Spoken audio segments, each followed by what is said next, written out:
Il-pulizija qed iżżomm numru ta' immigranti li skont rapport mhux uffiċjali l-ammont tagħhom ilaħħaq madwar 18 il-persuna wara l-instab li qed jgħixu b'mod illegali f'remissa fil-Marsa.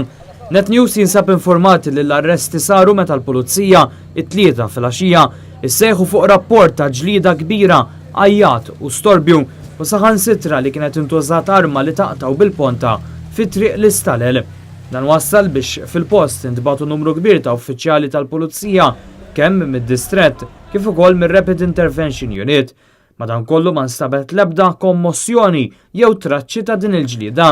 Eventwalment il-pulizija sabu li f'remissa fl-Inħawi kien hemm grupp kbir ta' barranin li għamlu minna r-residenza permanenti tagħhom.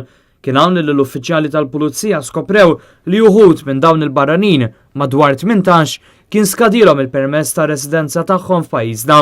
Is-suspett tal-pulizija u li persuna mhux magħrufa għamlet rapport dwar ġlieda kbira bħala skuża biex l-uffiċjali imorru fil-post u jiskopru b'dawn il-persuni li kienu qed jgħixu legalment fl-Inħawi. Il-numru ta' persuni arrestati mill-istess Inħawi żdied l-4 filgħodu meta l-pulizija komplet bir-rondi u l-kontrolli. Kontrolli li saru fuq numru ta' persuni fl-Inħawi tal-Marsa u l-Ħamrun u li waslu biex il-pulizija qed iżżomm lil 9 persuni oħra. Net News jinsab informati li dawk arrestati huma mill-Mali, Niġerja, Gambja u l-Eritrea fost oħrajn.